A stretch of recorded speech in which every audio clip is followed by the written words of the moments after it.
Welcome back to Sunrise Daily, coming to you live from our Abuja studio. Dr. Irukera, you heard the assessment and submission given by Dr. Sagagi concerning what he terms slow economic growth in the job losses over the course of the last 3 years during the economic recession. What do you have to say to those criticisms? Well, what I'd have to say is it's pretty ordinary, typical everywhere you go in the world that a sitting administration will take the fall or the credit for what happens under its watch.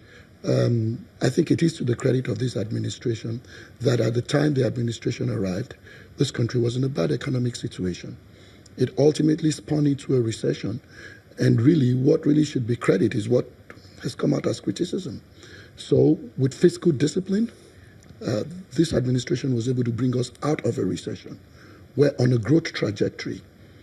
And so I would say that that's good work, not bad work. And how did we get into this recession? Lack of savings and complete dependence on oil. And when oil prices went down, the obvious thing was a recession would ultimately occur. Not to mention the fact that all the money we made in that period while oil prices were high, we have nothing to show for it. But ultimately, it comes down to the fundamental question of what actually is the next level. Because you're talking about the next level, millions of jobs being offered by former Vice President Atiku Abubakar's campaign. Your campaign is also offering millions of new jobs. How exactly does that come into manifestation as opposed to just being, pie in the sky kinds of promises? Well, the first thing is the believability on both sides. And that addresses the point he made about credibility. I absolutely agree that credibility is important, but credibility is a matter of record and commitment. And so you're going to have to look at the record of the candidates of the administrations they've belonged in, and then look at their commitments and the things they have accomplished. Both candidates have absolutely unblemished records just from public sources of information. And so you're going to look but what is the unblemished record of one candidate and what is the unblemished record of the other candidate? Both having unblemished records. I want to understand what you mean by that. Well, it's very simple. The current president has an unblemished personal record of no allegations of corruption. The candidate of the other party has an unblemished record of repeated allegations of corruption. So both candidates have unblemished record. And those records are incredibly critical to the expectations based on any policy document or otherwise. And so ultimately, where this goes with respect to the next level is that you're talking about an administration that says, we have done the very hard brick and mortar building one step at a time. And so now we expect we will turn a curve and growth would be more. No, but Mr. Dr. Irukera, I don't want to interrupt you, but you're speaking in generalities. When you say brick and mortar, foundation laying, and all of these terms, what are you referring to? Well, I'm talking about power.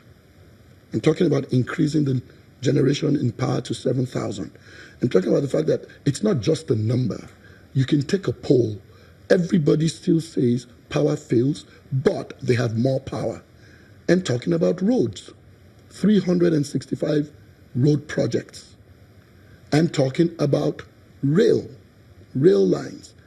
Many young Nigerians have never traveled by rail, but now are beginning to. I'm talking about real-time spending on capital projects, 2.7 trillion naira, unprecedented, at a time we're making less money. I'm talking about the treasuries, the single treasury account. I work for the government now, and I know that there's full government visibility into all of government revenue, and the control you have at the agency level is very limited. Of the achievements you've mentioned, a few of them were actually started under the administrations of the People's Democratic Party. You talk about the TSA and you talk about the rail, for example, Abuja Kaduna. Do you appreciate the fact that a foundation was laid on those projects by the opposition before your party came in to finish those projects? Well, there's nothing in Nigeria that didn't start when we were independent in 1960. There's nothing. But the question is, what has it taken to complete any of these projects? So you start, we've been talking about rail since what? 1999, when we went back to democracy, yet we still couldn't travel across the country. In 3.5 years, you had the Minister of Transportation say that the first thing he was told by this president is, do not initiate new projects. We've got a bunch of projects across the country. And so would you now say that this administration got it wrong by saying that all these supposedly great policies that have existed over a period of time but have never been truly fully executed should be left alone and let's start a bunch of new ones? And so their claim to fame would be starting new projects. I think it's important that you have an administration that focused on the issues and came and completed the projects for less money and in much less time than the projects themselves. I know Dr. Sagagi needs to come in and respond. Let me just respond to that. I think it's a simple question you asked. What exactly are your plans to achieve all the promises that you have made? And I would say that the next level doesn't have that foundation that is claimed. And I will tell you why. If you want to provide more jobs, there are two basic things that you must do. You must create the conditions for the economy to grow. This is the first thing. And then you must grow the economy. As I've said initially, that the economy is growing at much at a much slower rate than envisaged even in the budget, in the 2018 budget and in the 2019 proposed budget. The economy is growing at 1.5%, whereas the projections in the ERGP were 4.5%. So you don't have that foundation. Secondly, you cannot project to have 3 million or 10, I think the projections in the next level for about 10 million jobs. They are talking about 10 million jobs. Yeah, we'll get into that. When you are actually contracting the economy, this is a $150 billion, trillion naira economy. Yet your budget is only 8 trillion, and you're able to, generate less than 50% of the budget.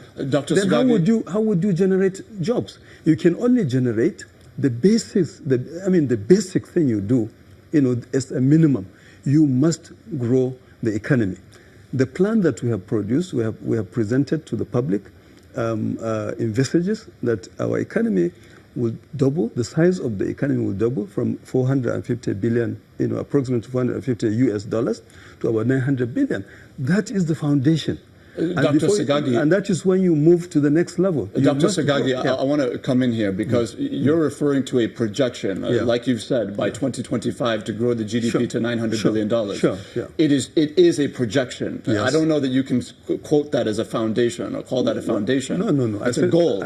We are saying that you have to provide a basis for your claims to produce, to get jobs for people. Well, this is exactly where I want to go because you are the first person to talk about credibility. Yeah. He's spoken to it in terms of the APC. Now I want to ask you about that. Yeah. You have two candidates who have been at the highest levels of government, at least within the presidency.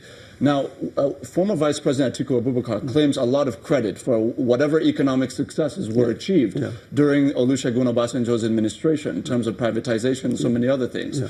Now, does he not also claim credit for the fact that the economy during those 8 years hardly diversified? You've referred to the fact that the economy is not diversified. We're still a mono economy, more or less, gradually diversifying. Yeah. But in 2007, it was still 90% oil, just the way it was in 1999. The average rate of growth of the economy between 1999 and 2007, thereabouts, was 7, 8, 9%. But we know that was oil. That was oil revenue. You know that was oil revenue, Dr. Sagagi. That was oil revenue entirely sold. That's what we have said, and that is one of the structural fault lines we have identified. Yes, oil revenue has always been like that, but then they also had an economic reform package like no other. There is never in the history of this country when we had an economic reform package like the needs and the seats and the leads, at the federal, at the state, and the local governments. What have you translated? Yeah, we have had translated into a number of things. Of course, like any other reform, there may be some shortfalls. There were some challenges, certainly. But the foundation, the basis is always to have this coherent and comprehensive policies. Just The give me, IMF in very clear terms, let me just ask you very directly. When you talk about creating millions of jobs, mainly what your presidential candidate has referred to as job creation has been private sector experience. That's what he cites. But as vice president, what did that administration accomplish in terms of creating millions of jobs for Nigerians? In terms of having a stable economy, there was much more prosperity between 1999 and 2007 than you have between 2015 and 2017. I mean, the economy was much more stable. There was more macroeconomic stability. There was more prosperity in those periods. But it's not. I mean, it's good to look at the past. Today, we are asking Nigerians to look at the proposals that are being submitted for them to judge which one is sound, which one sounds acceptable based on what is explained in the document. I mean, forget about we don't want to be like the current government, where the first 3 years of the administration were spent lamenting that things were bad. What do we have to present to the public to judge? What is it that you want us to judge? And I'm saying that you cannot claim or you cannot project such massive growth in employment unless you can convince the public that we can grow the economy, that we can diversify the economy. Which is why this is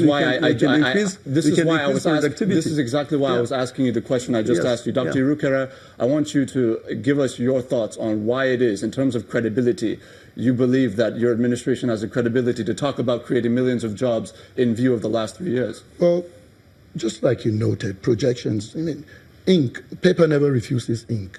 You can put anything on paper. And I'm going to speak primarily from the kind of role that I perform in the government, and that is a consumer protection role. And I can say to you that I've never seen people prioritized more from a market standpoint. And those are the fundamentals. Now, the previous prosperity that we're talking about is completely influenced by oil money. There were no fundamentals to support it. And at the smallest pressure, the bubble burst. And so here we are, we're now rebuilding those fundamentals. Infrastructure is one of the most important fundamentals for sustained prosperity, not oil prices. And so that's what we're talking about. As that infrastructure improves, you will see job creation. Power